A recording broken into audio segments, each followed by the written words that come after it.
This episode of The Dig is brought to you by our supporters at patreon.com and by the Socialism 2020 conference, which is taking place this July 2nd through 5th in Chicago. The Socialism Conference is the largest socialism conference in North America. It is where activists and organizers come to be inspired, to learn from each other, and to develop the political tools that make our movements stronger. This July 2nd through 5th, Socialism 2020 will feature meetings and discussions on the recent revolutionary movements around the globe, the history of Black radicalism, Marxist theory and socialist history, trans liberation, and the fight to save our planet from climate catastrophe. Speakers at Socialism 2020 include Robin D.G. Kelly, Crystal Ball, Rosanna Rodriguez, Anand Gopal, Kate Aronoff, Richard Seymour, Sarah Jaffe, Megan Day, me, Daniel Denver, and many more. Socialism 2020 is organized by Haymarket Books, Jacobin, and the Democratic Socialists of America. Visit socialismconference.org to register today. That's socialismconference.org. Register before May 8th for the early bird discount rate.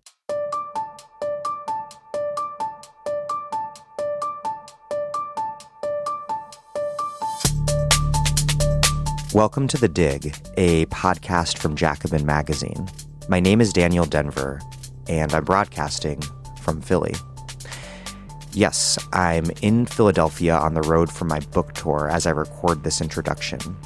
And that's also where I recorded this in-person interview with Keeanga-Yamahtta Taylor about her book, Race for Profit: How Banks and the Real Estate Industry Undermined Black Homeownership. It's a remarkable history that explores a major transition in American race and capitalism.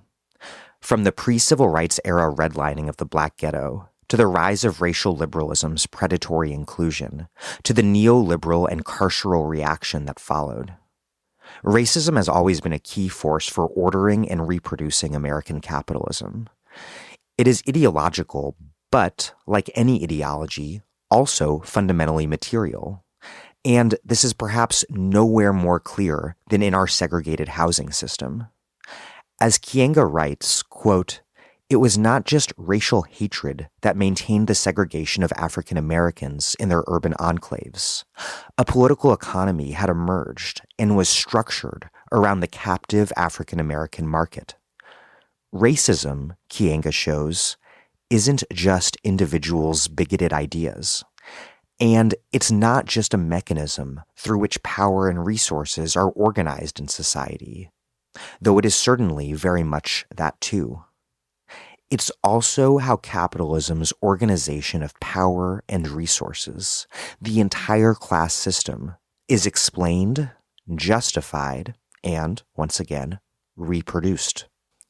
Before we get rolling, this podcast, as you might know, is a listener-supported podcast. And I would like you to pause what you're doing and support us at patreon.com/thedig. We have left-wing books to send you in the mail if you contribute at least $10 a month, including my own new book, All-American Nativism: How the Bipartisan War on Immigrants Explains Politics as We Know It. If you haven't yet, please take a quick minute to support the dig that you love with the money that you have at patreon.com/thedig. That's patreon.com/thedig. Some announcements. The Dig is once again going to Massachusetts for Bernie 2020 this Sunday, 11 a.m., with Brianna Joy Gray and Michael Brooks. It's a triple pod crossover canvas kickoff at International Village, which is at 1155 Tremont Street in Boston. Come listen and then join us in knocking those doors. Also, I have a bunch of upcoming events for my book, All-American Nativism. Coming up really soon is Wednesday, March 4th at Trident Books in Boston. at 7 p.m. in conversation with Stephanie DeGoyer. And then I'm off to New Orleans, Houston, McAllen, San Antonio, Dallas, and Austin between March 11th and March 20th. Okay, here's Keeanga-Yamahtta Taylor, a professor of African American Studies at Princeton. She is the author of From Black Lives Matter to Black Liberation, and the editor of How We Get Free, Black Feminism in the Combahee River Collective. And, most recently, the author of Race for Profit, How Banks and the Real Estate Industry Undermined Black Homeownership, from University of North Carolina Press.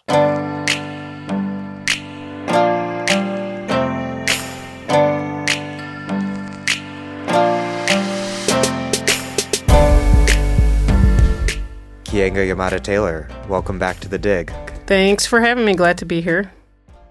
I want you to sketch out how horrific housing conditions were for poor Black people in the 1960s. You have a quote from NAACP President Roy Wilkins from 1967. He said, quote, "I might say as sort of a confession that while I have always believed that housing and employment and schools are the inseparable trio that must be dealt with as far as the ghetto living is concerned, I have been a little astonished to discover in recent years the tremendous feeling about housing, and even more so than unemployment. What sort of conditions were Black people living in? Why were they living in these conditions? And what role did the housing situation play in driving masses of people into the streets during that era's urban uprisings?" So the housing for African Americans, certainly by the 1960s, was dire.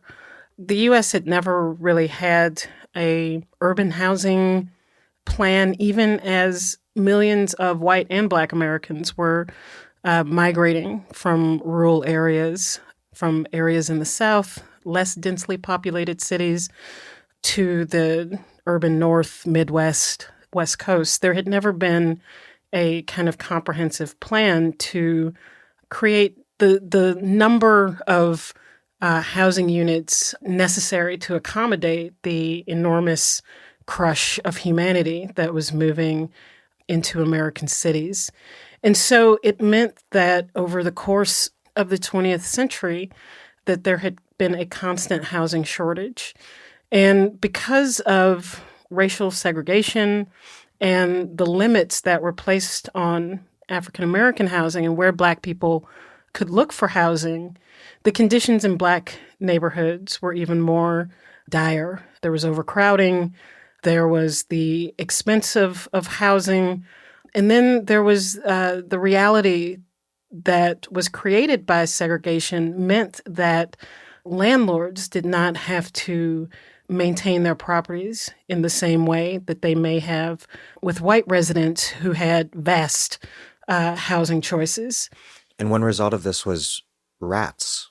Right. And so it meant that the combination of those factors led to the deterioration of conditions in Black neighborhoods. That, in combination with cities deciding essentially to curb services, to cut back on trash pickup, cleaning city streets, maintenance. And the result of that, which was, overcrowding, a lack of trash pickup, meant that there was a proliferation of rats in Black communities.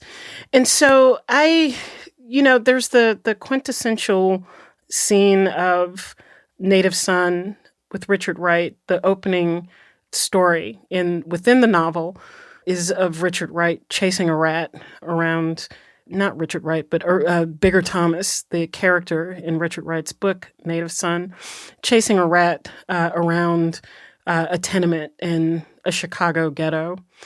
And this was symbolic, really, of the worst of the housing conditions in Black communities and the complete inattentiveness to this from federal, state, and local governments. And so when I was doing the research for this book, at one point, I just did a general search of Rats and Riots. I entered that into a kind of historical newspaper database, and 15,000 articles appeared. And so the extent of rat bites, rat infestation in African American communities was profound, and it was covered widely in the Black press. It was a point of mobilization for Black activists. There was a well-known campaign led by tenant rights activist Jesse Gray in New York, who helped to lead a rent strike of Harlem residents. And they would take bags of dead rats to Albany, to the state government, and dump them out to really demonstrate the crisis in urban housing for African Americans. And so I think what you began with, the comment from Roy Wilkins, I think is an important one, because we often think of, or we often think of housing as just a part of this constellation of inequality in Black life without really getting into the details of what that meant.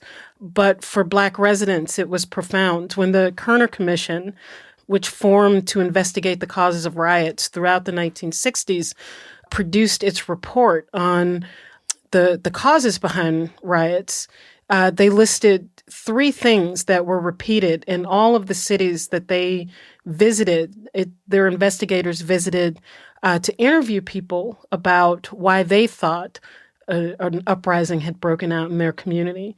And across all of these different communities in the South, in the Northeast, in the Midwest, and on the West Coast, Black residents listed police brutality, unemployment and poverty, and housing conditions, substandard housing, as the top 3 reasons that people gave for why they thought that there were uprisings in Black communities.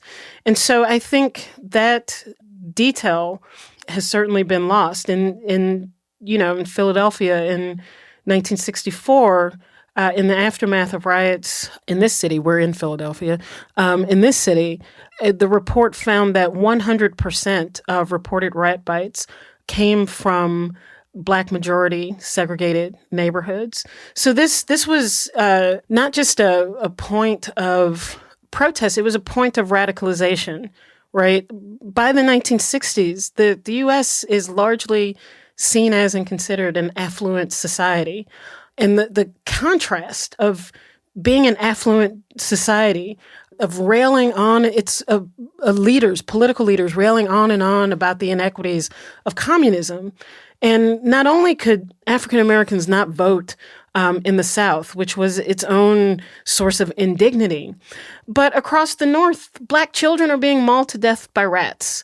Black families are living in rat-infested housing. And so if ever there was a badge of inequality, of second-class citizenship, of utter and total marginalization and oppression, it is living in the most affluent society in the world, the so-called leader of the democratic world, in housing that is infested by rats. And it seems like there's a relation. As you mentioned, the police brutality is often remembered as a cause of riots and uprisings, and not so much the housing, but they're kind of intimately connected because people are living at home with their family and being terrorized by the conditions there, and then being terrorized on the streets in the public space when they congregate with their neighbors. Right. Well, I mean, police brutality then and now has always been about how do you contain Black communities? How do you contain Black people and keep them hemmed in to the marginalized, oppressed communities that they live in?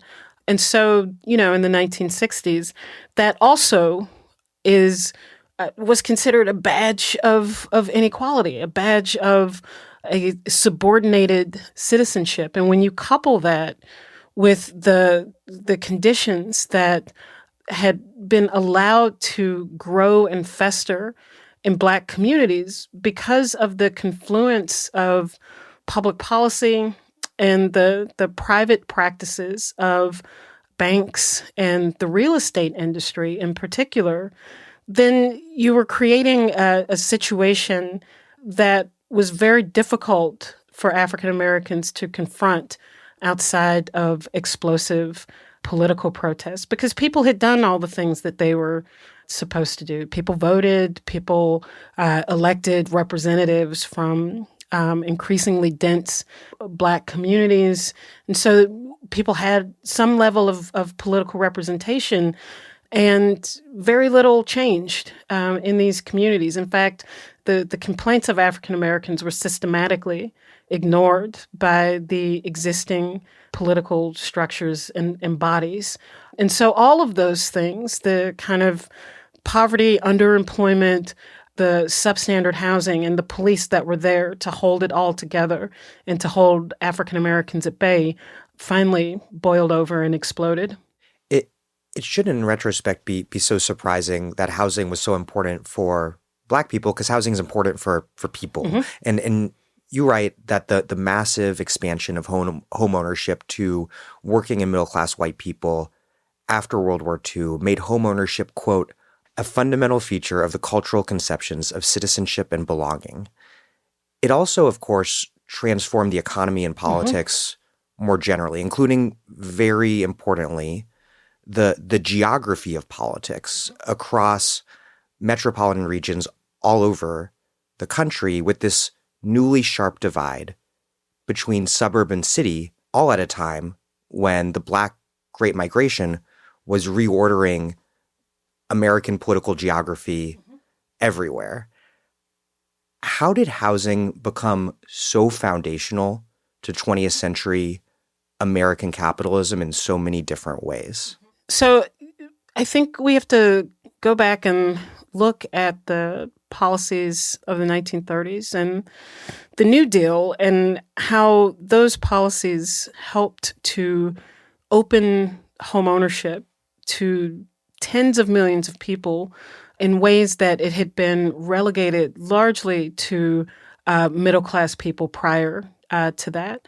Prior to New Deal legislation in the 1930s, in order to buy a home, you needed to put 50% of the total value of the house down, and you were allowed a 5, maybe 10-year mortgage to pay off the balance. This was not an endeavor that most Americans could participate in. And so by 1933, well into the Depression of the 1930s, half of all mortgages were in default. And so in order to save the holdings of banks, the federal government, one, stepped in to help refinance the other half of the mortgages that were in risk of foreclosure but had not yet defaulted. And then the idea that homeownership could be expanded in such ways as to essentially try to bail out the U.S. economy, or at least be part of the solution to bailing out the U.S. economy, became a popular idea within the Roosevelt administration. And so the idea was to make homeownership cheaper than renting. And that way it would become widely accessible to a much larger expansion of the population. And politically, I think as early as the Hoover administration, there had been political discussions about the expansion of home ownership as a way of giving American workers a stake in the system. There was talk, if you own a home, there are no communists among homeowners. If you have a mortgage, you are too busy to go on strike. So there are these sorts of ideas as well. The political ideas about the role that homeownership could play in American society among ordinary people, but also the economic role that it could play in helping to bail out the U.S. economy in depression. And so by the end of the Second World War, these policies that are aimed at increasing homeownership go into full effect, and we get the kind of post-war suburban boom that many people are familiar with. And so part of this involves history that most people are familiar with. From books like Crabgrass Frontier or Tom Sugrew's Origins of the Urban Crisis. Or even the Ta-Nehisi Coates' Right. The Case for Reparations, which I think helped, this was I think that the edition of the Atlantic that story was featured in sold more copies than any other edition of that magazine historically, and it's a very old magazine in the U.S. And this helped to open up the space to talk about the role of the FHA. The New York Times then did a bunch of editorials on the history of the FHA, so that the Federal Housing Administration. Yeah, so that among a certain group of the populace, the role of the federal government has become. People are much more familiar with that history. And Richard Rothstein's best-selling book, The Color of Law, which talks about the specific role of the federal government in promoting policies of segregation, not just in the South, but also across the urban North.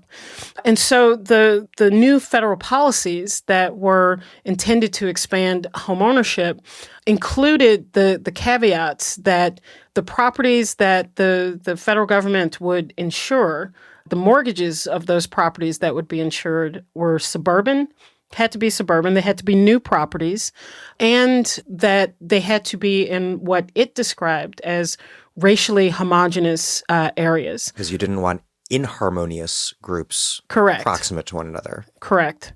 And so the federal government, in order to get banks to begin lending who had been spurned by increasing rates of foreclosure, the federal government invented what it described as mortgage insurance, that it would essentially insure the mortgages of a wide range of people to take the risk of lending away from banks with the hopes that would make banks open to lending much more widely and with more abandon, which and they thus believed. lowering the cost of borrowing. Right. And also as a way to rapidly expand the number of people eligible for homeownership. And so, there's the development of homeownership on a mass scale and all of the consumption that goes with that, right? So you create houses have to be filled with amenities. You create these houses in the suburbs. Now all of a sudden you need cars to get from the suburban locations back to cities where many people are working. You also need to create highways to literally pave a road from the outlying suburban areas back to the cities. And so this all becomes an economic engine for the U.S. economy. From refrigerators to cars. Refrigerators, washing machines, lawnmowers, all those, cheesy little commercial things that we see from the 1950s.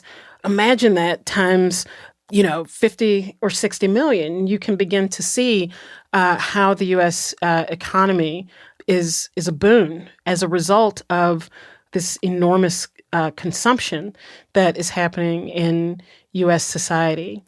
And Black people are largely left out of it. So part of this is African Americans are left out of the suburban boom, but Black people still want to be homeowners, and they want to be homeowners for the same reason that white people do. And you write that Black incomes are, in many cases, rising during the New Deal period. Absolutely. Well, in the 1940s and 1950s, as Black people are leaving rural areas and are leaving the South, their incomes are rising. They too, not in the same ways, but they too are beneficiaries of a booming post-war economy. And so part of that means that they also want the space that is afforded with homeownership, because African Americans are being crowded into cities. They're being crowded into segregated neighborhoods. And so the idea of having your own space, more space, is attractive. But I think most importantly is the cultural significance of homeownership, which by the 1950s and certainly into the 1960s, being a homeowner is considered to be a cornerstone of what the American dream means. It's like a new civil sacrament alongside marriage. Yes, absolutely.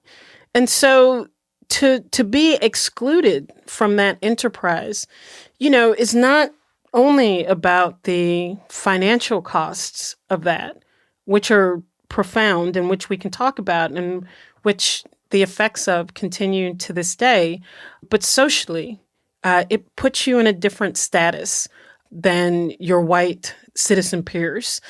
And so this was one of the consequences of Black exclusion was the questioning about what African American citizenship really meant if Black people could not partake in the enterprise of homeownership. You write, quote, "The second ghetto and new post-war suburbs were one system. A white housing market would have actually been unintelligible without its Black counterpart. Both relied on the other to become legible." End quote. The argument was as old as the housing market itself. The difference in the suburban and urban housing market was a natural phenomenon. In the former, value organically appreciated, while in the latter, it just as spontaneously declined.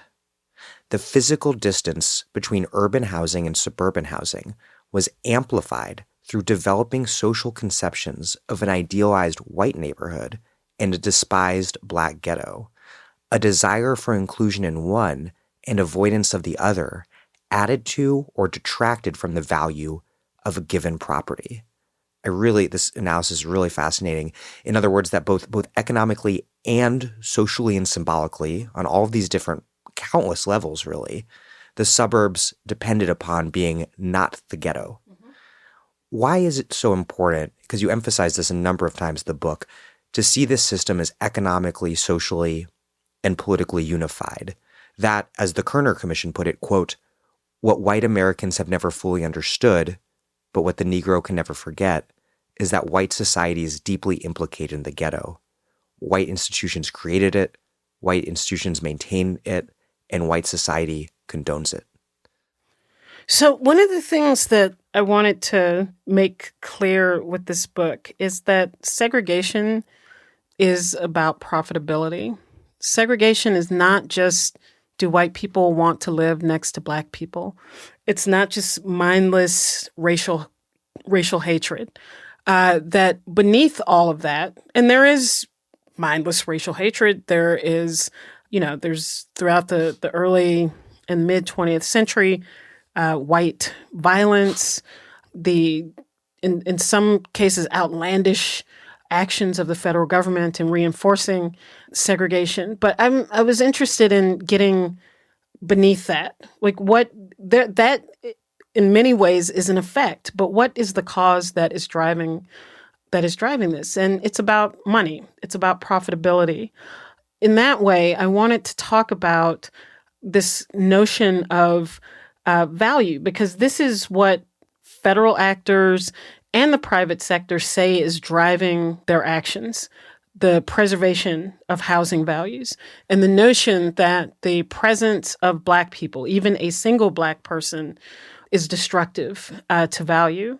And so for me, part of that is understanding the motivation of homeowners is not just connected to their own personal desires about what is a good or, a bad neighborhood, what is a good neighborhood to be in, what is a bad neighborhood to avoid, but is to really think through what homeownership means even beyond its cultural significance in the U.S. This is a country where you are guaranteed nothing in life. You are not guaranteed job. You're not guaranteed health care. You're not guaranteed an education. You are not guaranteed anything. You may have the ability to go work and to make money, which may or may not allow you a range of activities and consumption over the course of your life. And so in this country, your ability to personally accumulate wealth is what determines your quality of life. It's what determines the quality of life of the people in your family. And owning a home is, for most Americans, the central way they go about wealth accumulation, aside from their jobs. And so whether that house accrues in value is incredibly important in whether you are able to finance your child's education, whether you are able to weather an unforeseen financial crisis, whether you have a comfortable retirement or any retirement at all. And because of the absence of a welfare state and your own investment in this house that determines the trajectory of so much of your life and your children's life, it created a certain hysteria, it still does, around the rising value of that house, whether or not that house is an asset or whether it's a debt burden. And so this trying to understand the role of the house in the lives of ordinary Americans is also important in understanding why there is such hysteria around the protection of its value. And that, to me, was an important point to try to underline. And so often in the US, people have tried to talk about the market as this kind of colorblind space where, decisions are simply driven by supply and demand. And so what I wanted to show is how the market is actually reflective of us. It reflects the biases, the prejudices, the racism that is at the core of American society. And so what does this mean in real life? In real life, it means that for white people who own homes, there is the possibility of the home becoming an asset and accruing in value over time. For Black people, it means that there is a wariness about the presence of Black people, but it also means that even property in Black hands is valued differently than property in white hands.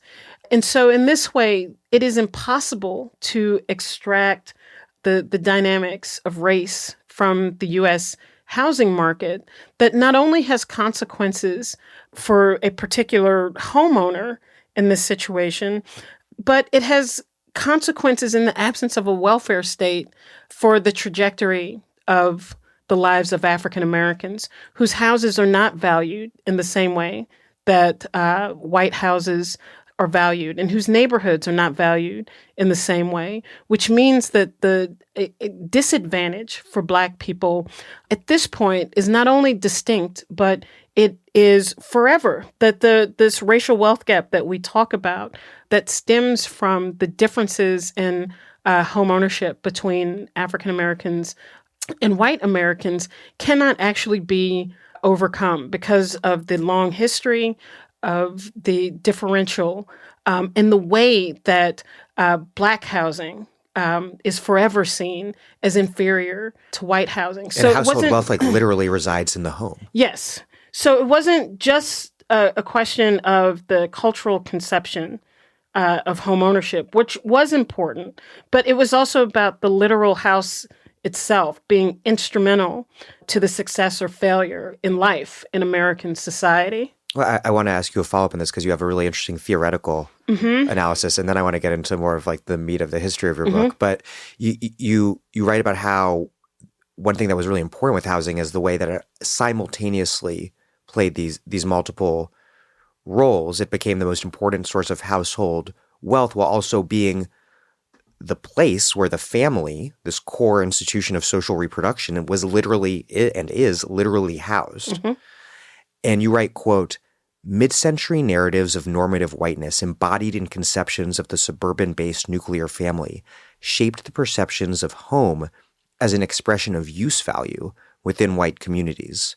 Conversely, developing narratives concerning perceived domestic dysfunction within Black living spaces, whether non-normative family structures or poverty or dilapidated living structures, cast Black dwellings as incapable of achieving the status of home, thus reducing them to their base exchange value."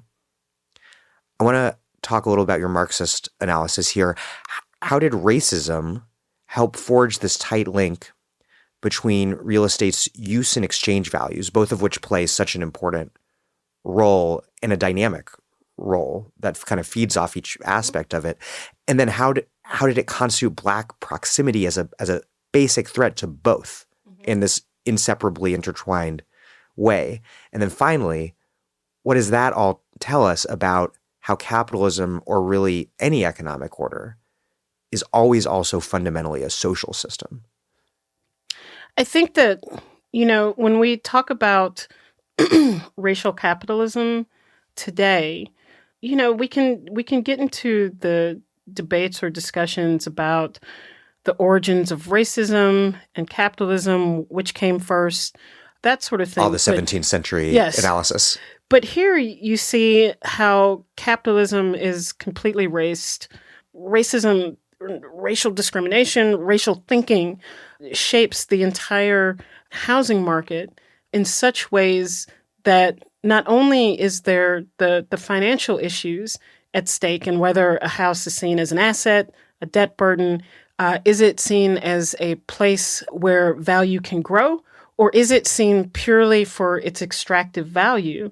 But we see how that also shapes the cultural conceptions and the popular conceptions of what home means for people. And so part of the reason why white housing during this period has value is because of the sense of the normativity of the white home space. And that is part of what its value is. And the further it is away from the perceived dysfunction of Black families, Black neighborhoods, Black communities, and Black people themselves, the more that it actually accrues in value.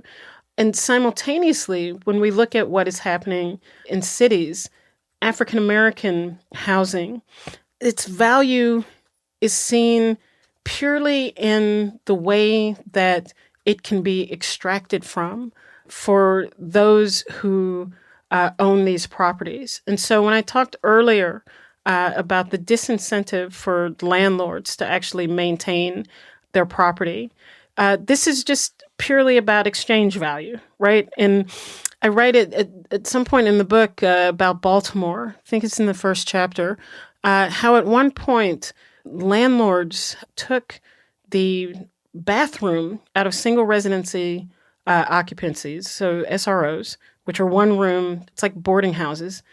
They removed the bathroom facilities from the single room to create another living space and dig trenches in the back of the boarding house structures as to create latrines, right? And this is where, people will relieve themselves. And now you've created two potential residences for earning. This is housing at its most base extractive form, in which the social use, the social function of housing as a heart in a heartless world, or a whatever your critique of the nuclear family or family structures may be, that the home as a refuge, any notion of that really ceases to exist. It's just like the minimal social reproductive functions. Yes. Like, will this protect you from death? Maybe. Right. Anything to avoid a potential problem with homelessness, but that's it. Home as a source of comfort, as a site of communion, that has nothing to do with it. This is about pure extraction. And so much of Black housing is viewed in this way, which is why the problem with rats was not, some sort of issue that no one knew about until all of a sudden that there were rats. This was widely understood. This was, if you look at the Black press and Black newspapers, Black popular culture, people are referencing this widely. Gil Scott-Heron's, famous song, Whitey on the Moon, begins with a vignette about rat bites. His sister Nell has been bitten by a rat in an apartment dwelling. And so this was Whitey's part on of... the moon. But Whitey's on the moon, exactly. But so this was part of the everyday experiences of African Americans. And one of the most harmful impacts of this systematic effort at disinvestment over a long period of time is that for the larger society, the reasons behind the conditions in Black communities gets lost. And so when no one understands what FHA policy is, when no one understands what federal, state, and local initiatives that lead to policy initiatives that create incentives around disinvestment, when people don't understand that, when no one has minutes from the city meetings where there is the discussion to limit trash pickup to once a week, even as the population is doubling and tripling, when no one has access to the underpinnings of what leads to substandard conditions in a community, then all you're left with is the residue. So if you're Joe Blow white family just driving through a Black neighborhood, and you look at the buildings in disrepair, you look at the trash on the streets, and it's just like, well, what is wrong with these people? Why can't they just do basic, What are their values? Yes, exactly. And that is the residue, the significance of these policies that continues to have life. This is the reason why, Newsday, a publication in Long Island, just recently, very recently, in the last, 3 or 4 months, did an expose on the racism within the real estate, among real estate brokers in Long Island, New York, and the ways in which they steer Black people towards Black neighborhoods and steer white people away from African American communities. And it's based in these same 20th century, 100 year ago ideas that Black people are dirty, that Black people are the source of the substandard conditions in poor and working class African American neighborhoods, and ultimately they have a deleterious impact on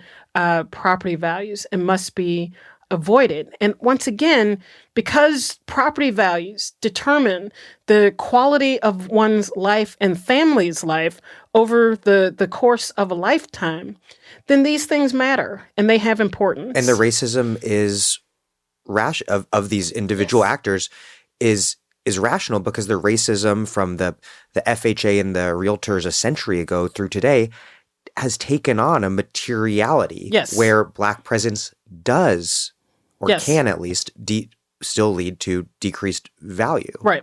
And it definitely did during the period that you're talking about. Yeah, with blockbusting and things like that. It was weaponized. Absolutely.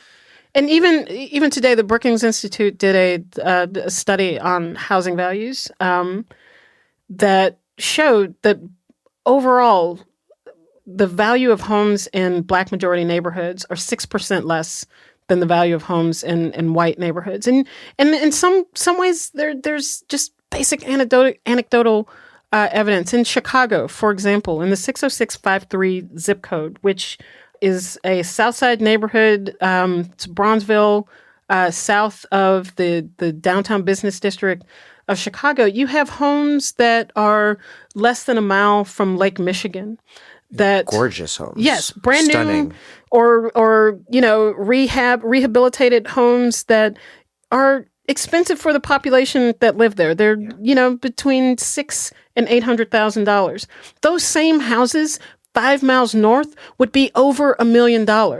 They are valued less because they are in Black majority neighborhoods, and all of the cultural conceptions of what that means, crime, the presence of poor and working class Black people, has a dollar figure on it. And it's substantially less than the dollar figure for housing in mostly white or exclusively white neighborhoods. And so this is how the economics works together as a foundation for the cultural effects, the popular notions of how these things underline what we think of in terms of working class families, what we think of in terms of rich or middle-class white people, they're underlined by the economic realities that are borne out in the housing market.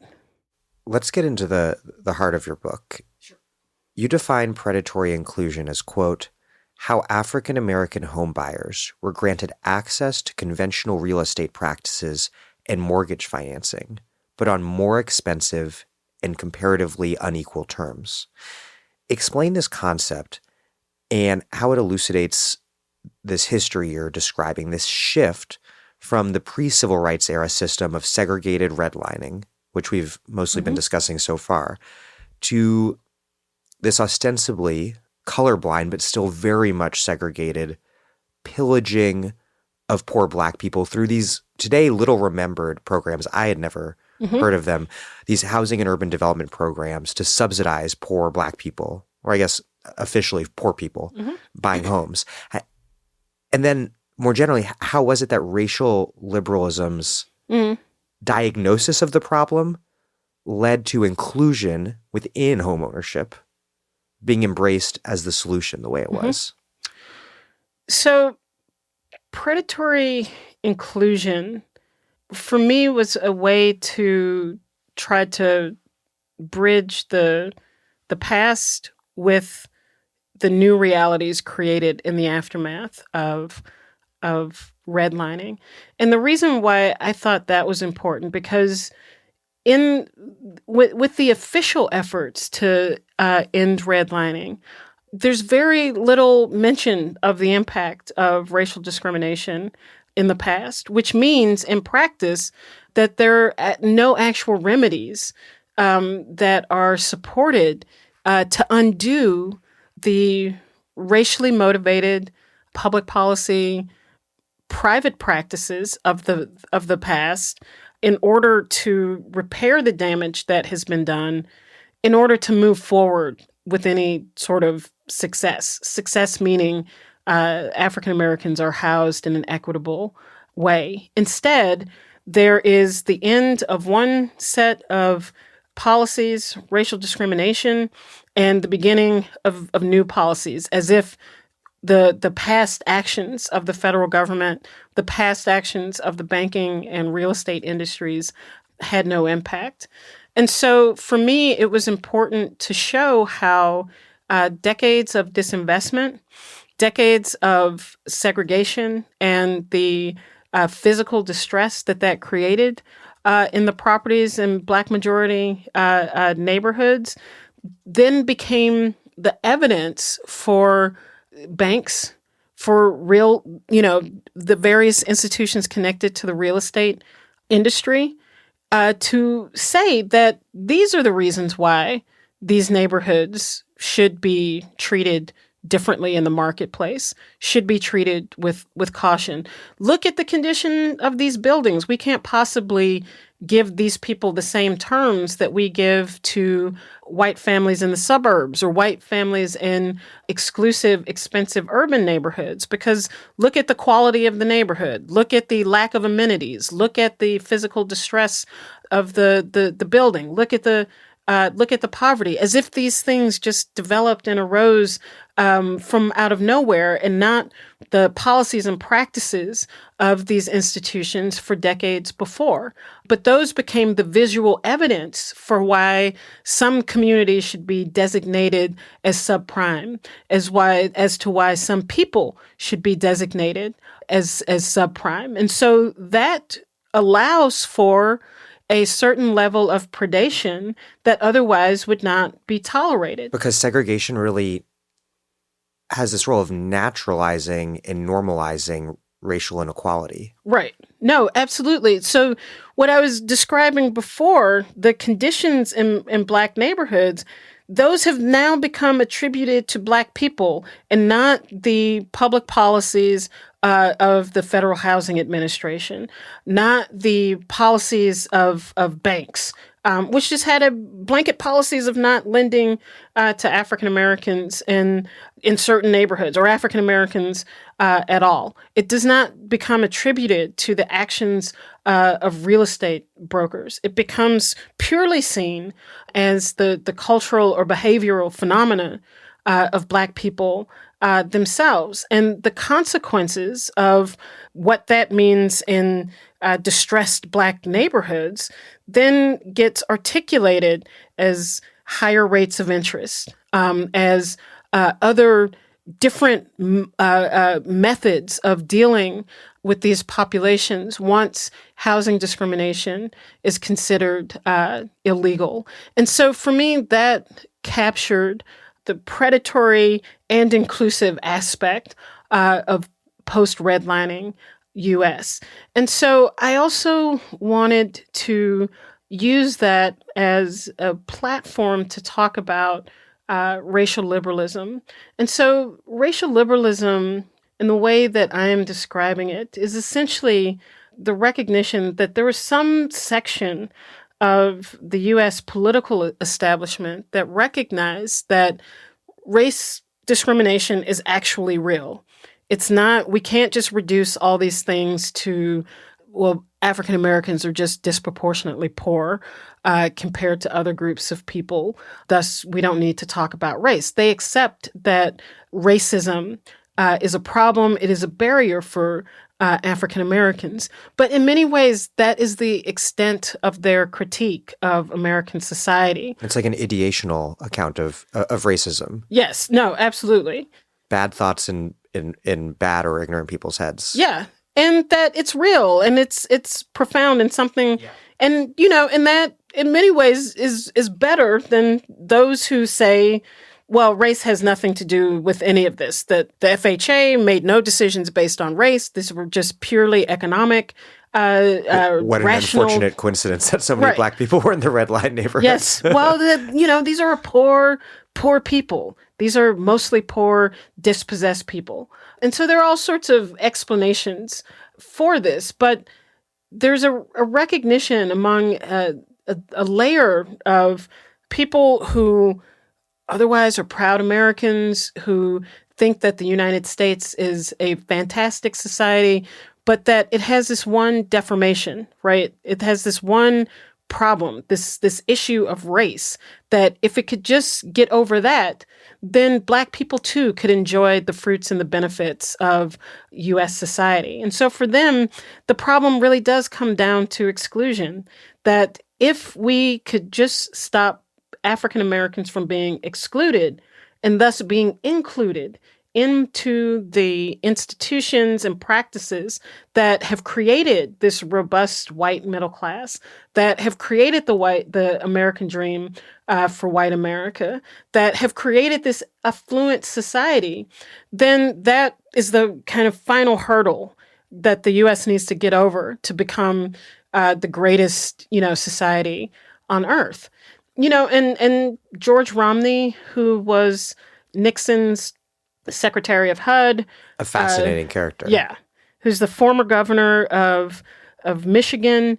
He's the governor when the Detroit riots, the most destructive rebellion in U.S. history, unfolds in 1967. George Romney helped to win fair housing legislation for the state of Michigan during his tenure. And so he absolutely believed that racism was a problem and that the U.S. was the greatest country on earth, and that the issue was removing racism from the law and allowing African Americans to benefit from the same institutions and practices that had made America great for white people. And what I try to show in the book is that what these people miss is that these racial practices are completely embedded in the institutions that they say, if we just change the law, will allow Black people to flourish. And the real estate industry and the banking industries, these two industries exemplify that. But there is not a single point in time where we can look at a golden age of real estate in the 20th century that is not completely complicit and embedded with racial thinking, with eugenics, and racial practices that create this kind of material differentiation for African Americans. And how did this all shape the the program at the heart of your analysis that's created, if I remember correctly, by the HUD Act of 1968. So the HUD Act of 1968 is Lyndon Johnson's last greatest legislative achievement. And it is intended to, in the kind of bombastic, hyperbolic Lyndon Johnson way, to end the housing crisis in the United States. It's legislation that promises to create 26 million new and used units of housing within a 10-year period, which would have been there's no precedent for that level of housing production in American history. At the core of the legislation was a new program intended to transform low-income renters into homeowners. And so none of this is specifically directed at African Americans, because that's not how federal policy works, where you do special legislation for particular groups of people. But everyone understood that these were programs intended to increase the rate of Black homeownership for the same reasons that had been discussed about white homeowners in the 1930s, which is we have to give Black people a piece of the action. Richard Nixon went so far as to say if they own their own neighborhoods or own their own homes, they won't burn the cities down. So there was a clear connection between the urban rebellions throughout the 1960s and this push to increase the number of African American homeowners. That was an important part of it. It wasn't the only part of it. By the late 1960s, white homeownership was beginning to saturate, meaning that all of the white people who could buy homes had largely bought homes. And the realtors and home builders wanted a new market. Because of the reasons that we talked about before. Homeownership in the housing industry writ large had become a central cog in the American economy. But they're like contradictory interests here, because you write that the home builders claimed to be civil rights champions and wanted to build homes for Black people in the suburbs, which is not why they wanted to do it. But then the realtors liked this HUD program to sell existing housing to Black people in the cities, but did not want to desegregate the suburbs. Absolutely. And so these were the contradictory objectives within the housing industry. I mean, the National Association of Home Builders tried to paint itself as a civil right, as a supporter of fair housing and civil rights initiatives. And in this case, they were, because they understood that for their bottom line, which is all about new builds, you couldn't do that in the city. It was too expensive. No one wanted, in the midst of urban uprisings and riots, no one was particularly interested in expanding urban renewal programs that were aimed at destruction of existing Black homes. Is that going to be another potential flashpoint for new uprisings? No one wanted to do that. And so this intersected with other political arguments about the dispersal of Black communities, that perhaps that is a way to relieve some of the tension in cities. And so this program, the HUD Act overall, was intended to be a building program in the suburbs. But the realtors also had a strong lobby. The National Association of Real Estate Boards was a very powerful organization that had been in existence since the 1920s. Today remains one of the largest lobbying organizations. Now it's called the National Association of Realtors. Realtors, TM. Yes, most definitely TM. And so they wanted to focus on the existing housing market for two reasons. One is because that's what real estate agents do. Their business is to sell homes that already exist.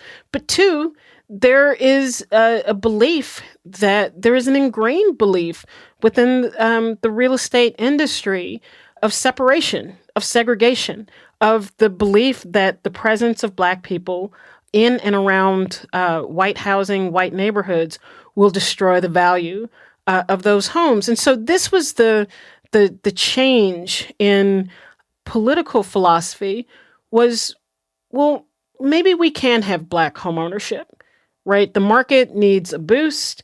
We have saturated white homeowners. We have a small but burgeoning Black middle class that has the income to support homeownership.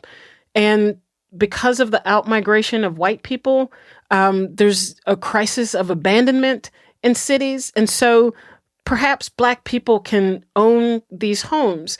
So there was a willingness to allow for Black home ownership in a way that didn't exist in the 1930s or 40s when the FHA first formulated its policies to exclude Black people. But it was on the condition that the market continued to be segregated. And on the condition that the 1968 Civil Rights Act, the Fair Housing Act, which is passed the same year as the HUD Act, basically goes unenforced. Yeah.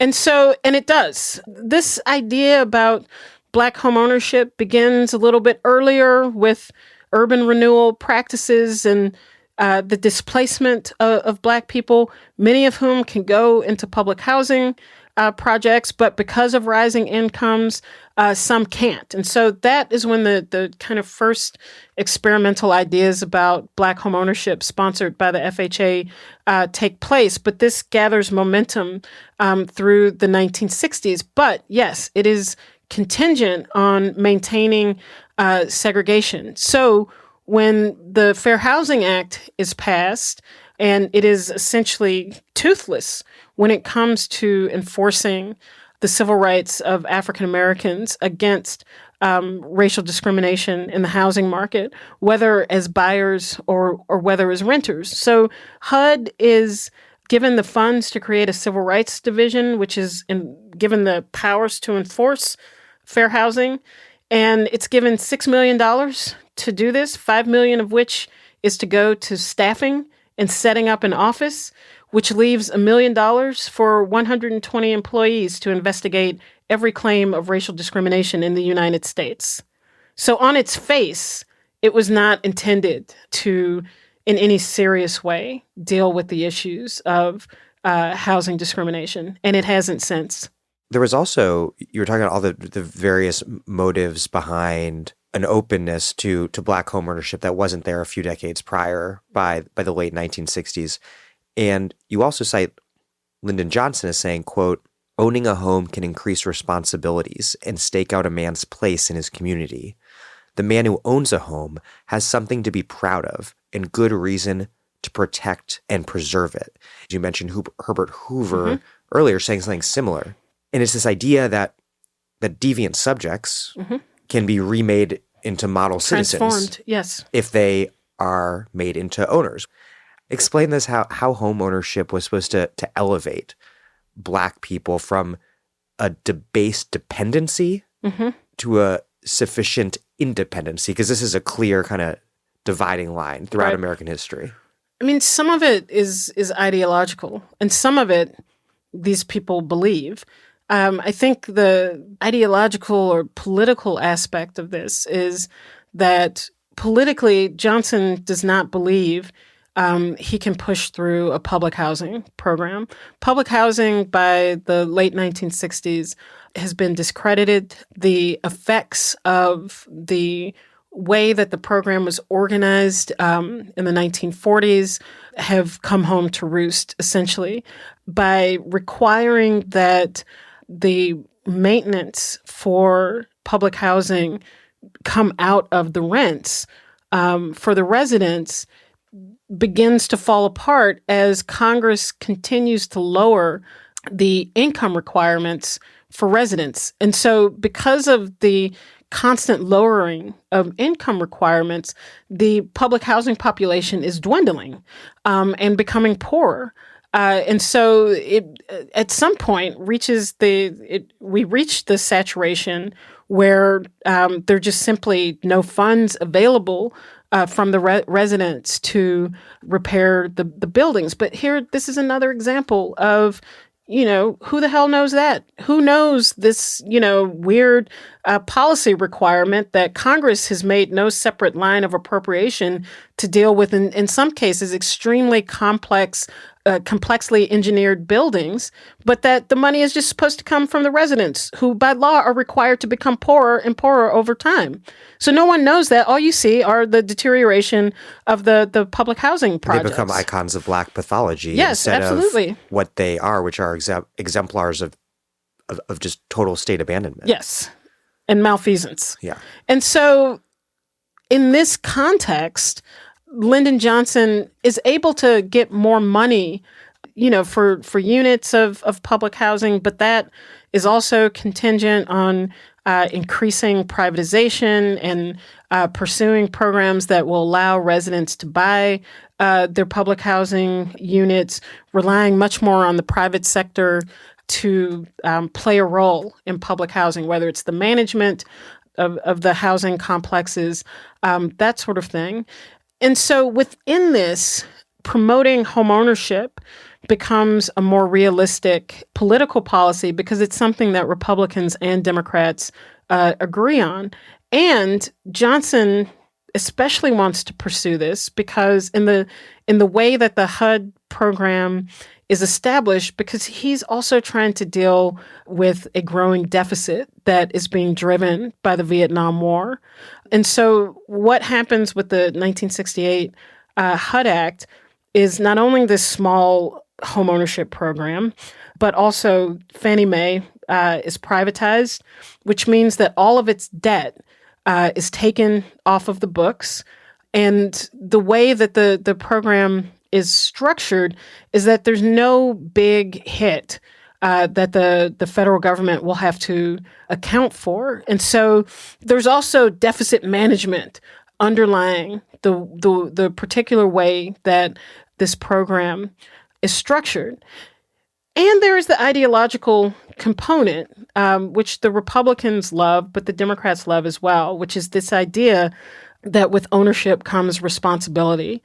That if, as I said before, if people own their own homes, then they won't be destructive, participating in rebellious activities that are, in their eyes, destroying the cities that African Americans live in. So there are multiple and they're not wrong that homeownership can have a disciplinary effect on people. Absolutely. I mean, suburbanization and private home ownership and the normative nuclear family norms embedded within it are the kind of material and political economic substrate of the new right.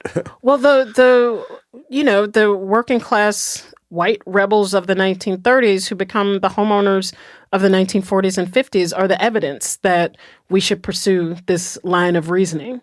So there's a connection between the two where Black people got left out in the 1930s. There's an effort to bring them in the 1960s. Well, it's fascinating because, I've thought a lot about how this housing system created the material basis for the new right, but it created the new rights, one of the new rights, others, the spectacle of urban Black pathology. Yes. No, absolutely. And it's interesting how this program then is raised to include African Americans in the enterprise of home ownership. But the way that it's structured almost exclusively through the private sector, of course, even though it's kind of touted as a government program, then leads to the conditions that reopen the pathways to the intense pathologizing of Black families, particularly Black women, as the program disintegrates in the early 1970s. Yeah, I want to talk about the program's disintegration. And returning to Romney, you write, quote, Romney embodied the trajectory from post-war liberalism to questioning whether government had any role in ending poverty. And you write, quote, about post-war racial liberalism in general, quote, the premise of racial liberalism and post-war liberalism in general was that the systems and institutions of the country were strong enough to bestow the political, economic, social riches of American society onto all who were willing to work hard and commit themselves to a better future. In trying to expand homeownership to include Black property owners, racial liberals upheld the market as a space impervious to race, where economic fitness, above all, would prevail.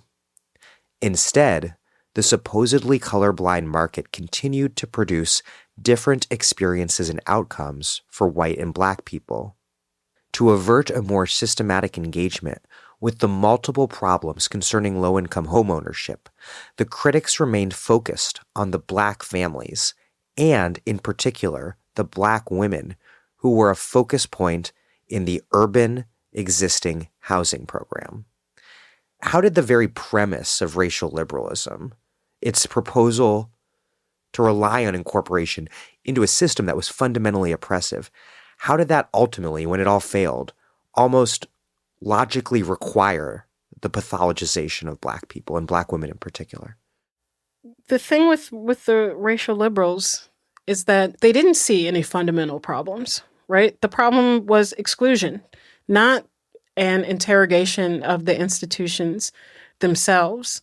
And so when you combine a program of these housing programs were essentially $200 down payment, regardless of the value of the house, interest rates capped at 1%, regardless of the value of the house, and your mortgage was 20% of your income, again, regardless of the value of the house.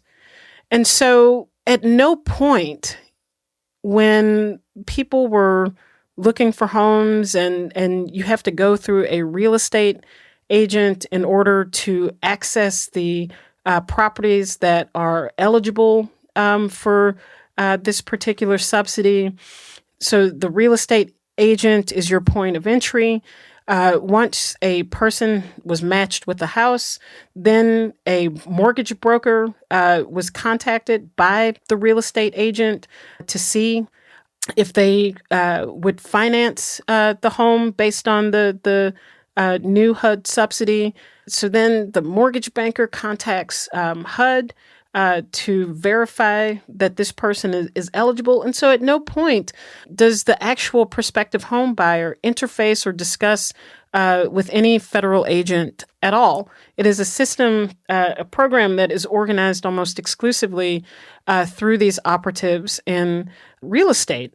And so at this point, you know, the real estate industry has been completely complicit in residential segregation, has been completely complicit in tying race to risk, tying race to better outcome, tying race to worse outcome for African Americans. So despite this very long history of an investment in segregation, an investment of a racially divided real estate market, the federal government allows their robust participation with almost no regulatory checks in place to make sure that the patterns that the real estate industry had established for decades would be interrupted or would not be able to continue in this new federal program. And so it meant immediately that as soon as the federal government and the linchpin to this program was now the FHA, the Federal Housing Administration, would insure every mortgage in an urban area. And so this meant that for mortgage bankers, for realtors, this was a no-lose proposition. As one official put it, this was like doing business in heaven. You could not lose money. And so under those circumstances, you get real estate speculators who are buying up these properties that are in disrepair, in dilapidated states, doing cosmetic repairs, cosmetic rehabilitations, and then recruiting from public housing developments that are literally crumbling around the residents. In St. Louis, an FHA, a real estate agent connected to these programs, sent out thousands of postcards to residents in the Pruitt-Igoe homes, asking them if they wanted to own their own home. And so people were vulnerable to being manipulated because of the wider circumstances under which they were living. They were looking for more space. They were looking for the same things that white people have always looked for in becoming homeowners. And when they were sold these homes that had been cosmetically repaired, that fell apart almost as quickly as these people moved into them, many of them walked away. And so the federal government, investigators, instead of looking at how it was that properties in almost complete disrepair are being sold to people through the facilitation of these new homeownership programs, they become much more focused on the Black women who are purchasing these homes with the use of the HUD subsidy. And they become even more focused on the homemaking skills of these women as explanations for the conditions of these houses, not the manipulation, the fraudulent circumstances under which they had been sold, as many of these women were making known to legal aid attorneys, were making known in newspaper exposés, but they became focused on poor homemaking skills as an explanation for their condition. You have a quote from Georgia Republican Representative Ben Blackburn, which is exemplary of this. Quote, "The problem is that we have been putting families into homes who have no sense of responsibility of homeownership, and that is where the problem has been. And that is the intrinsic problem in the program. Is that not true? We found welfare mothers whose sole income was aid for dependent children, plus other benefits that come from that status in life. And they were put in housing, presumably as owners, and yet they could not even fix a faucet washer. Have we concluded there are some people who should not be put in the status of home purchasers? Can we not conclude that there are some people who do not have the sense of responsibility or the economic income to own a home?" I think it's, of course, a legitimate question to ask whether homeownership is an appropriate program for ending poverty, right? I think that's a reasonable question to ask, but embedded within the rest of that are really just a bunch of racist stereotypes and caricatures of the fitness and responsibility of Black women, which of course is quite ironic, during these congressional hearings where people like Blackburn and other, rich, elite white men are complaining about the housekeeping abilities of the Black women who, of course, have been keeping house for these white men and their children and their families. What domestic duties does that congressman have? My God. Since the age of slavery into the contemporary moment when these hearings were unfolding. But this was really about deflecting any real investigation of why the federal government was subsidizing and sponsoring homes sold in complete disrepair to Black, poor, and working class families, because HUD and the FHA becomes a subsidiary of HUD in 1965. Prior to that, it had been its own independent organization. But HUD forms in 1965, and over a course of years in the late 1960s, the FHA is finally under the leadership of the Department of Housing and Urban Development. And so there had been, when homeownership was expanding in the suburbs in the 1940s and 50s, the FHA was always known for its very stringent requirements in home inspections and the qualifications that a house needed before it could receive this whole appraisal process. Correct. Before it could receive this very lucrative mortgage insurance. And all of that was abandoned with the urban program in the 1960s and the early 1970s. And to some extent, it couldn't have worked in the same way because the suburban housing that was being appraised in the 40s and 50s was new. In the urban market, these were properties that were very old, and because of previous FHA practices had been disinvested for decades. And so you couldn't use the same qualifications, but you could use some. And the FHA essentially threw up its hands and put no standards or requirements in the appraisal of these new homes. And so some of the reasons I talk about in the book have to do with the racial attitudes of FHA employees. Many of them believe that Black people were undeserving of these programs. Because they didn't like the shift in their mission at all. No, there was quite a bit of hostility. Many of them believed that Black people should be happy with any housing that they receive through the program. But perhaps more insidiously is that the FHA and HUD relied on part-time real estate brokers to do the appraisals. So sometimes brokers who are in business in a neighborhood are also empowered with appraising, meaning that they actually have an interest in inflating the value of the homes in those neighborhoods, because when they're not part-time appraising, then they're trying to sell homes in the same neighborhood. And of course, real estate brokers make their money on commission. And so the more expensive a house is, regardless of its condition, they are looking out to pad their commission. So all of these kinds of conflicts of interest pervade these problems. And they're known. The first investigations into the programs began as early as 1970.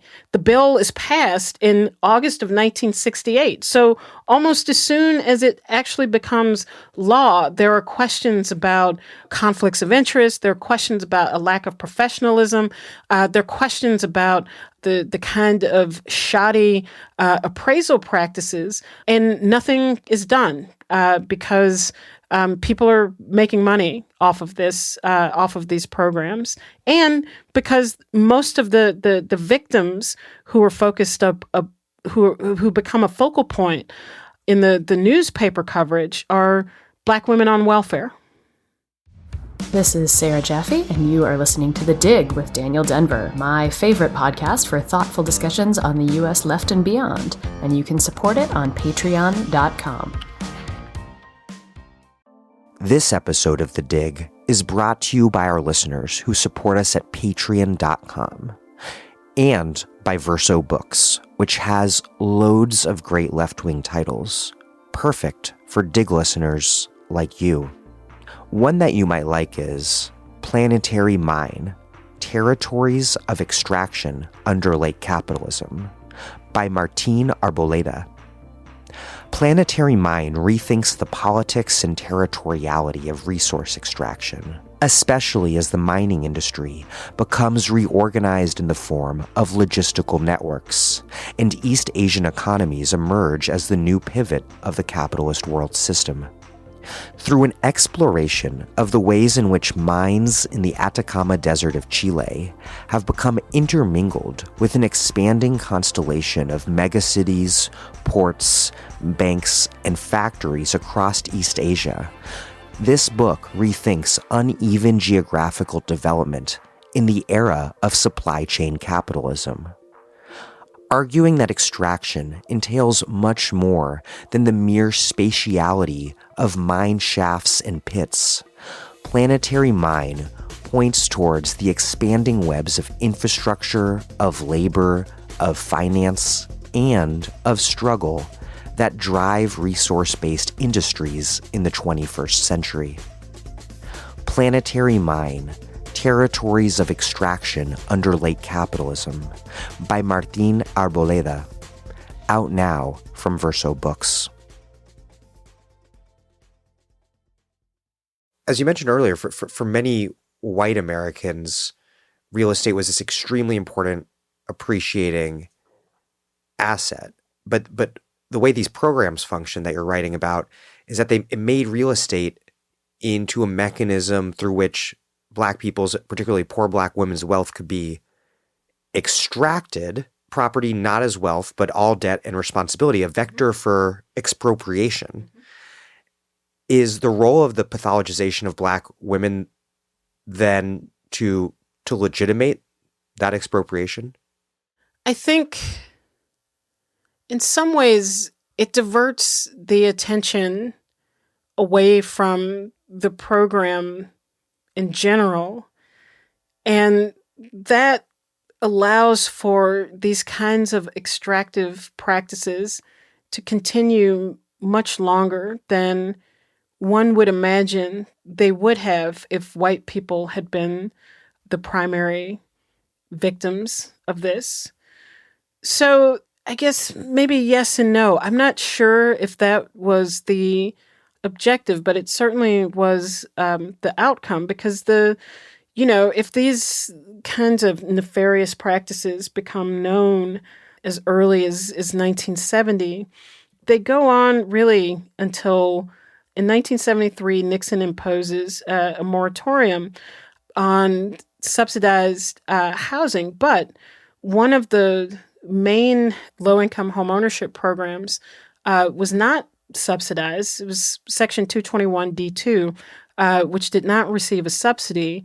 What it did allow for were 40-year mortgages, and that was the device used to make lower monthly payments. And so that program continued, and it became the focal point of both activism and investigations. In 1975, the Chicago Tribune in particular won a Pulitzer Prize covering aspects of the kind of new iteration of crisis in 1975, where it became clear that mortgage banks were engaging in what activists called fast foreclosure as a way to capture fees on the front end of a real estate deal, where mortgage banks get a fee for originating a loan and then capturing money on the back end of the deal with closing costs.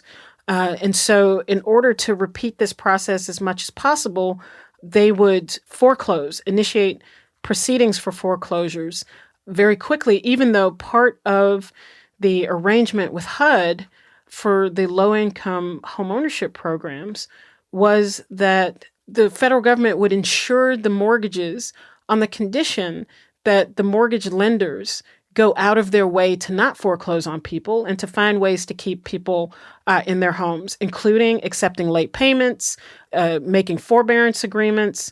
And so HUD just ignored all of those rules that were a requirement for their mortgage banks, ignored those rules that were a requirement for their engagement in the program. HUD allowed them to do so. And so they engage in this process of rapidly foreclosing on people. Then real estate agents would pick up the house that had been foreclosed upon quickly and initiate the process all over again. And so these practices continued even as the focus on the morality and fitness of Black women intensified over the period. And those practices then remake the spectacle of pathological ghetto that legitimates the very activities that are making and destroying the Black ghetto and that constantly. Continue to legitimize in the broader eyes of the public why white suburbanites want to keep Black people out of their communities. Because look at these people, that is the height of irresponsibility, foreclosure, right? And all of the kind of the visual optics of what we have come to describe as urban crisis are hastened by these practices from real estate and mortgage banking operatives, and that becomes part of the explanation as to why suburban communities wish to continue to keep Black people at bay. And it's like also the context for the most paradigmatically, definitionally dehumanizing sort of discourse of animality. Yeah. Absolutely. Absolutely. These are animals. And it fits with, it helps to create an opportunity for the Nixon administration to pursue its political objectives of shifting control back to states when it comes to decision-making about the distribution of social welfare. The new federalism. Yes, which is about the fetish of small government, around some things. We love big government when it comes to war. We love big government when it comes to bailing out financial institutions. But when it comes to the distribution of social welfare, then we want government to be small and local. And so Nixon uses the spectacle of the homeownership programs to denounce HUD, to essentially denounce HUD as the nation's largest slumlord, and to also say that these are problems that no government agency, no bureaucracy can possibly deal with, which again reinforces the idea that these are problems intrinsic to Black families and to Black communities, and uses that as the basis upon which to impose this moratorium on all subsidized housing in 1973. And then that feeds into what is already an evolving discussion about the role of welfare, about the role of Johnson's welfare state, and whether that is something that should be dismantled, which of course then opens the space for a new discussion about an urban underclass, which begins to emerge in the late 1970s. Yeah, so let me pause you there because I want to talk about how was the pathologization of Black people instrumentalized to stigmatize the welfare state. You have a quote from Nixon from the RNC in 1968, quote, "For the past 5 years, we have been deluged by government programs for the unemployed, programs for the cities, programs for the poor, and we have reaped from these programs an ugly harvest of frustrations, violence, and failure across the land. And now our opponents will be offering more of the same, more billions for government jobs, government housing, government welfare. I say it's time to quit pouring billions of dollars into programs that have failed in the United States of America." How was it that government action to aid Black people was rendered hyper-visible, while the private role in this program that ended up being disastrous in many ways was rendered invisible? And the kind of inverse happens with suburbanization, right? Where the public role is rendered Absolutely. in creating all this white wealth is rendered invisible, while the private initiative is rendered hyper-visible. Right. How was it that government so quickly gets framed as the problem rather than the solution in the case of housing programs, but also more generally? And how did that idea that government was the problem at the end of the Great Society relate to the argument that poor Black people were the problem too? Because they're really deeply interlinked. Tightly wound. Yeah, I mean, the role of the private sector in the devolution of these housing programs disappears almost completely. And, I think that is part of a larger phenomenon. I think you see that clearly when reading something like Richard Rothstein's book, The Color of Law, which, in some ways I like the book and I teach the book in my classes on housing, but there's a way in which it kind of amplifies this idea that the government is the genesis of all of these problems, when in reality, it's the relationship between the state and the private sector that create these problems. And all the way back to the 1920s, the FHA and the realtors. Absolutely. Right. And so, when Roosevelt is coming up with these policies, as is always the case with the federal government, you want to create new housing policies, you go to the quote-unquote experts, which are people from the real estate industry, and you recruit them into government to create these new laws. And when they come into government, they bring the quote-unquote best practices from their industry into public policy making. And what were the best practices? Racial segregation to protect the value of property.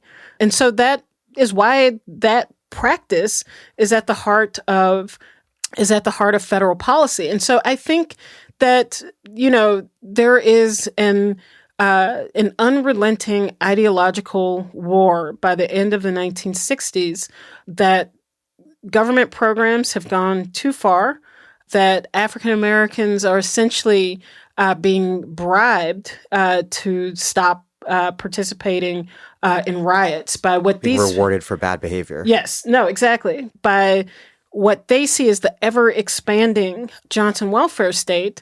And so part of what I was also interested in doing with this book was highlighting the private aspects of the Johnson welfare state, right? That, I think even the conservative critics are clear, but I think even among liberals is this idea that Johnson essentially took the framework of the New Deal and imposed it on the situation in the 1960s to create a New Deal of sorts for Black people. And, I think that there are obvious public-private aspects to the New Deal, to be sure. But the underlying private sector features of Johnson's war on poverty and Great Society, in which there's no redistribution of wealth, in which almost the entire focus is on training and access to industry, but there's no guarantees of to ward against poverty. It's mostly based on education and expanding There's a opportunity. fundamental difference. It's not just an expansion of the New Deal promise to those who were excluded from it. And there's a heavy reliance on the private sector as the ultimate kind of objective to include African Americans into. So the Housing and Urban Development Act of 1968 is almost entirely focused on the private sector as the main conduit through which African Americans will achieve housing security or housing stability, and where the government is only there to inspire, coerce the participation of the private sector, but to not actually create any commitment in and of itself to the housing security of African Americans. And so even that, I think, pretense for social welfare is too much for the right. And so they use there are a number of things that are happening at the end of the 1960s. There's the racial resentment of white suburbanites. There is the developing narrative that white people in the suburbs are being taxed to death to pay for the dysfunction in cities. So we have the tax revolt of white suburbanites. There's like all these levels of resistance to integration that's going on. Yes. Like resistance to school integration via busing, resistance to the any sort of fair housing, and also resistance to what we might call fiscal integration, i.e. like the desegregation of this wealth captured in affluent white communities. So these people leave the cities and they want to leave the cities behind, right? And so that's the whole idea. And so the right helps to drive this narrative of the silent majority as opposed to the vocal minority who are being robbed even as they leave the city to pay for the domestic dysfunction of Black people, and the Democrats are allowing them to get away with it. So there's all this kind of ideological characterization of what the Johnson welfare state is, that are based on racist distortions that people easily buy into because they already have them in their own head about what African Americans are,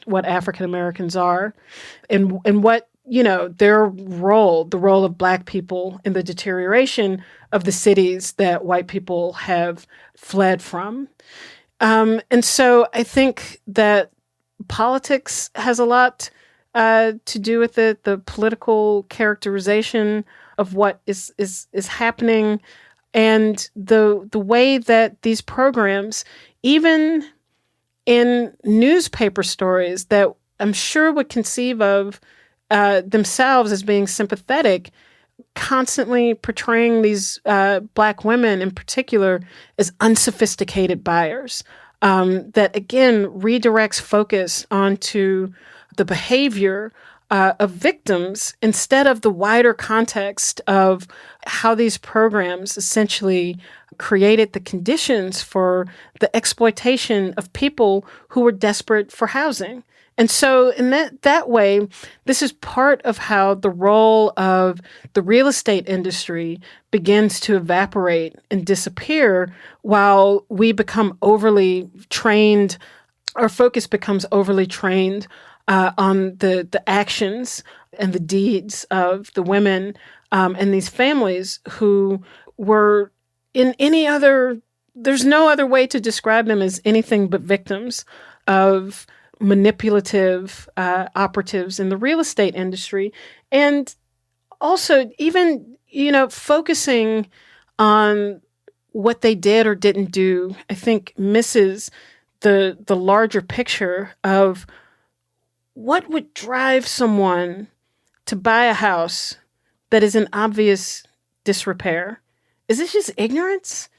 Is it stupidity? Might suggest that there are not a lot of great options. Yeah, exactly. And so that is never really a part of the discussion. And, I think that that's part of the context, the changing economic fortunes in the United States, where for years there's been what had seemed like a never-ending economic expansion, where Americans thought the good times were going to be here forever. And instead they end pretty dramatically and quickly in 1973 and 1974. And it's not just that the economy, that the bottom falls out. Interest rates are higher than they have been since the Civil War by the early 1970s. And so the entire financial picture transforms. And so it's one thing to have political fights around a welfare state when the U.S. is the affluent society, the economy seems like it will expand forever. It's another thing to have a political fight about the U.S. welfare state in a point of increasing insecurity, financial anxiety. I know it's in vogue today to treat economic anxiety as if it is just, some kind of excuse to be racist.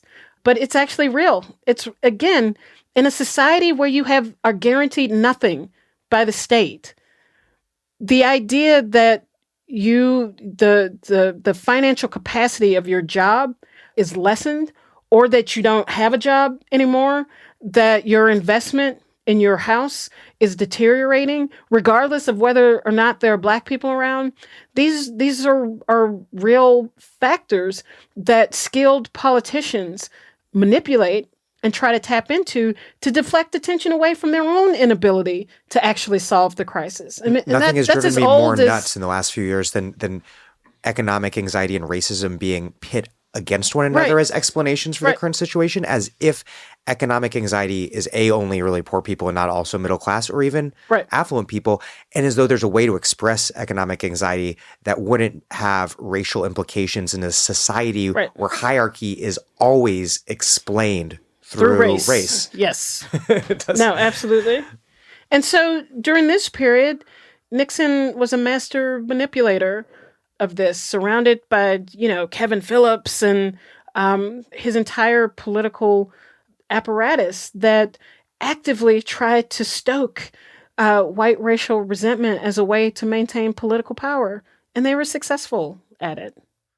To what extent is the story that you're telling about the collapse of this housing program and thus the collapse of civil rights liberalism, racial liberalism, also a prehistory of sorts to welfare reform and the war on drugs and the rise of mass incarceration, and also of neoliberalism, in the sense of this profound redefinition of problems, of the problem of housing and of problems more generally in society as individual rather than systematic?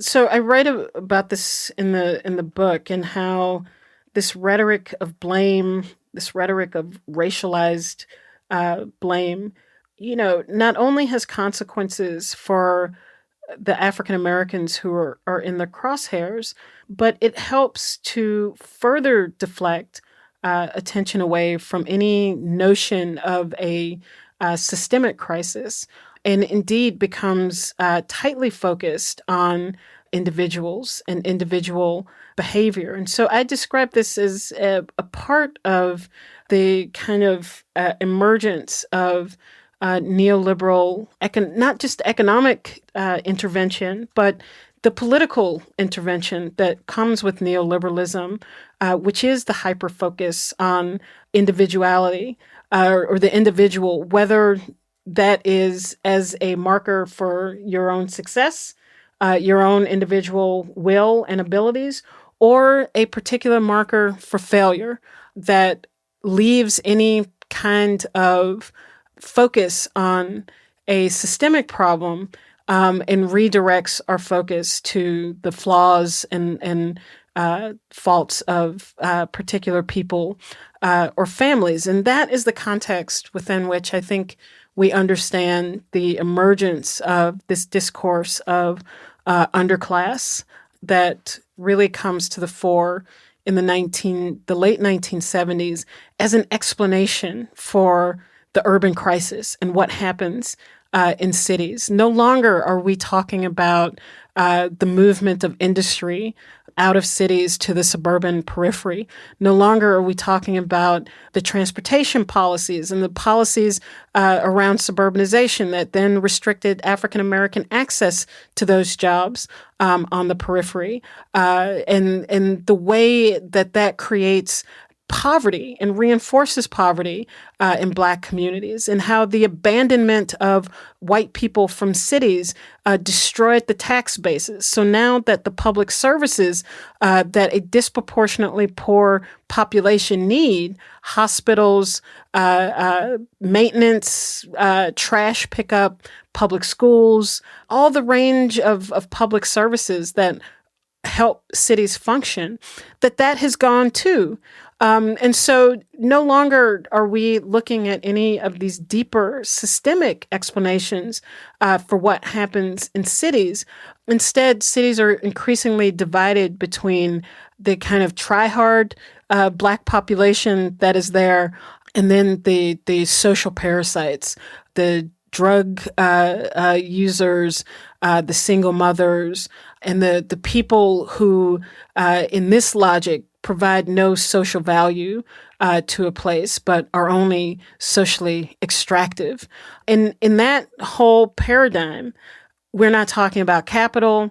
We're not talking about the misuse of power of the state. We're not talking about any of those issues. We're talking about individuals and the choices that they do or do not make as being determinative of the life chances of entire urban populations. The only thing that's left as visible are the morbid symptoms, which are real. Right.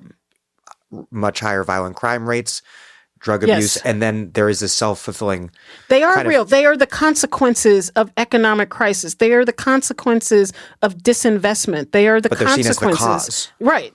They are reinterpreted as the cause in a very cynical political maneuver to revitalize faith in the system, that this has nothing to do with capital. This is all about single mother-led families. This is all about the tailspin of culture and the lack of responsibility. And then by the 1990s, rap music. Right. No, absolutely. Absolutely. To sort of bring it full circle, the discrediting of any sort of systematic analysis, and there's a discrediting of it, and then just like it becomes almost unthinkable, right, or absurd to venture a systematic analysis until maybe very recently. Right. That was facilitated maybe by the fact that liberal anti-racism was never that systematic. You write, quote, "Since homeownership was firmly situated as a cornerstone of the American dream, the aspiration for inclusion into its ranks went without question. If property ownership is the basis of the independence that's required of free citizenship, then lack of property ownership or the incapacity to either acquire or maintain property is evidence of a lack of fitness for free citizenship. How did the problem of exclusion obscure, and the liberals' proposal for inclusion obscure this very fundamental problem, which was, as you write, quote, a social order that makes the quality of one's life and the substance of one's citizenship contingent on the possession of private property. We've talked a little bit about public housing, which is not, it's not full socialism, but it's a decommodification of a significant chunk of life that other countries like, Austria have successfully employed. Part of the problem here, it seems to me, is that the private property system is fundamentally about exclusion. That's what private property rights are about. For the inside to be meaningful, it requires an outside. Right. And so the idea of including everyone into the inside of the system, which was racial liberalism's idea, was inherently impossible.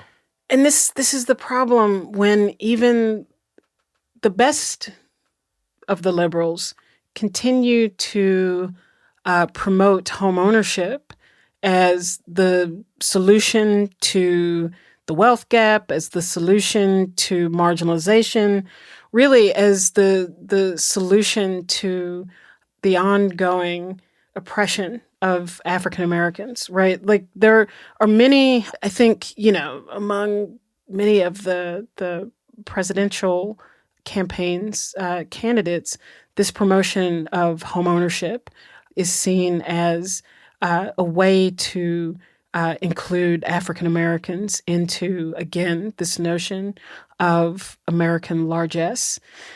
It's missing a fundamental understanding of the way that this emphasis on private property and ownership perpetuates the problem in a different way, meaning that we still have to grapple with this question of why our quality of life is so contingent on ownership of an accruing asset that even in the hands of Black people doesn't accrue in the same way.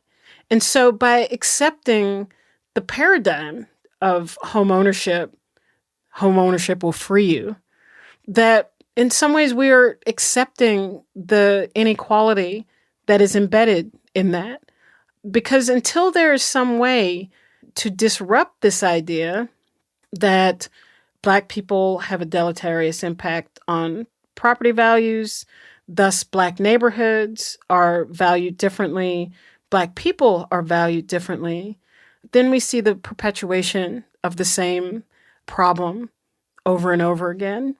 And so, I think that there are things that can be done to combat racial discrimination in the housing market.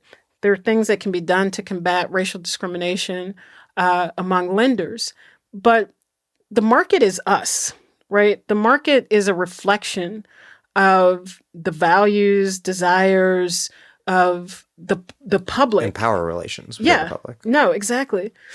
Among whom goods are bought and sold. And so as long as Black life is devalued in American society in general, then that devaluation will continue to reflect itself, not just in the housing market, but in property values. And that means that African Americans are at a permanent disadvantage within this framework. And so if you want to keep your private property thing intact, then you have to build a social welfare state where one's life does not hinge upon ownership of the asset. And so if we have universal health care, if we have a cancellation of college debt in combination with free college, if we have guaranteed resources for a comfortable retirement, if we have access to decommodified housing outside of the market, okay, then keep your homeownership private property system intact, because the urgency with which to buy into that because of the absence of any kind of social welfare would be gone if we had access to those things. If those needs were satisfied elsewhere, if they were satisfied through the state, if they were satisfied through public programs, then the reliance on owning something as a way to buy into that would lessen dramatically. And so that would be one way to allow African Americans to actually be able to overcome what is now a permanent disadvantage. Do you see the explosion of subprime loans ahead of the 2008 financial crisis and the mass foreclosures that followed as sort of a repetition of sorts of the predatory inclusion you write about in your book? It's not a repetition. It's an acceleration of deregulation and any checks, the financial institutions and real estate. There is a connection between the two. I think that the historic processes that led to the uneven development between Black communities and white majority communities created the conditions, as I've described earlier, by which Black communities could be described as subprime.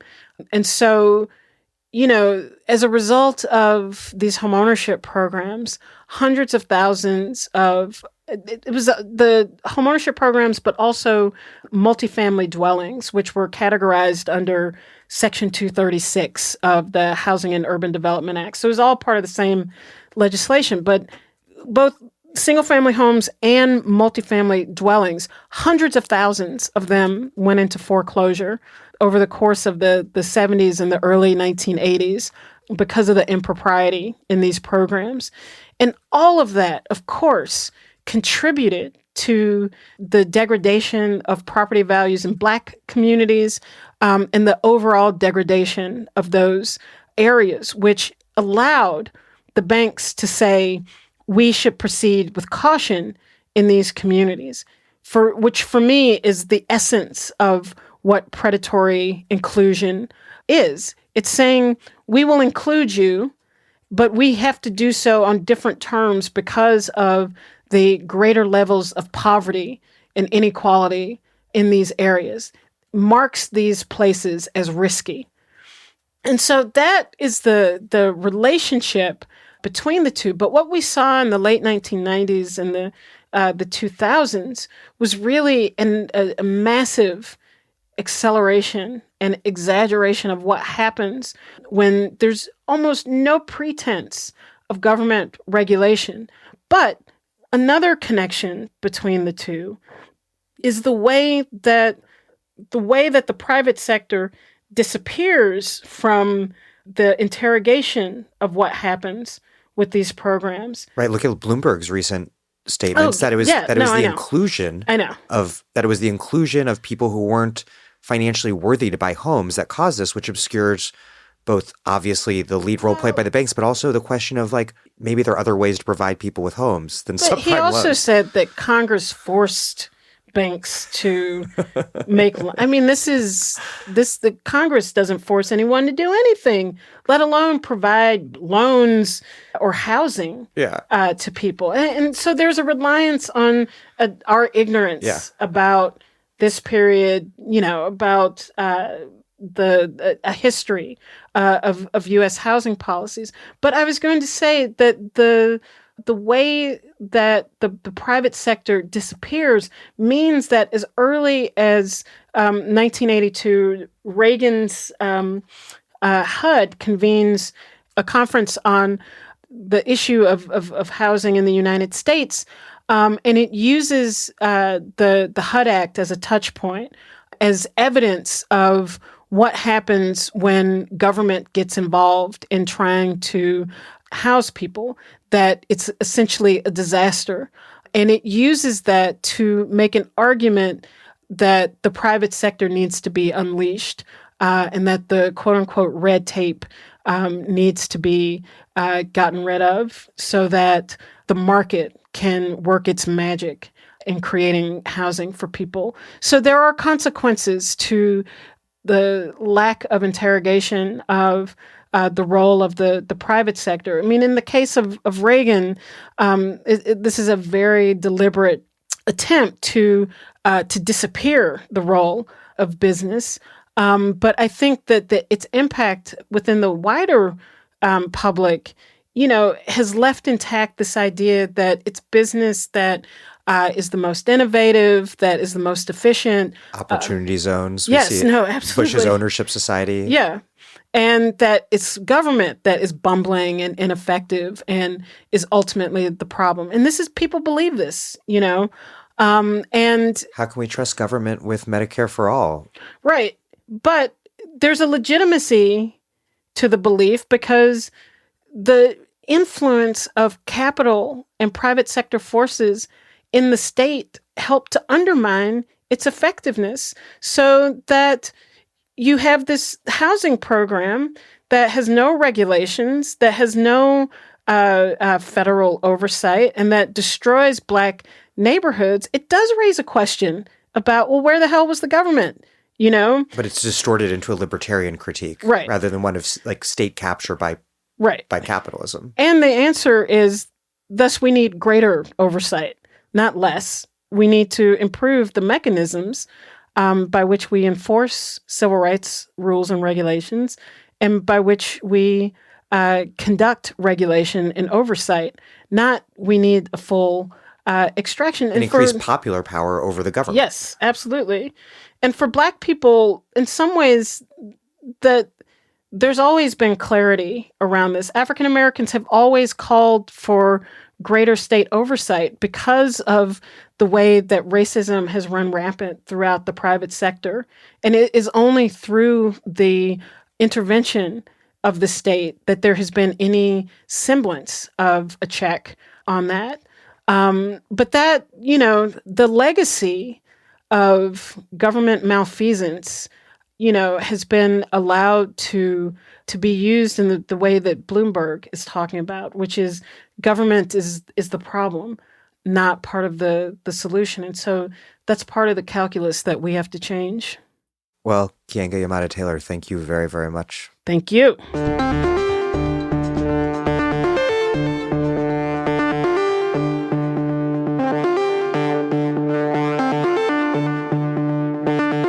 Keeanga-Yamahtta Taylor is the author of Race for Profit: How Banks and the Real Estate Industry Undermined Black Homeownership. Thank you for listening to The Dig from Jacobin Magazine. As Marx once said, after noting that only under certain conditions does a Black person become a slave, while other podcasts have only interpreted the world in various ways, our point is to change it. We are posting new episodes every week. The Dig was produced by Alex Lewis, music by Jeffrey Brodsky. Our communications coordinators are Julia Rock and Zachary Nin. Our senior advisor is Thea Riofrancos. Check out our vast archives at thedigradio.com. Follow us on Twitter at thedigradio, and please do find us wherever you get podcasts and subscribe. If it's on iTunes or wherever, please also leave us a nice review. Those reviews help introduce us to new listeners, ostensibly. But what actually truly does that is you just telling other people that you like the show. Please make propaganda for us, and do find us at patreon.com/thedig and make a monthly contribution to help keep this operation up and running strong. Even a few bucks is a huge help.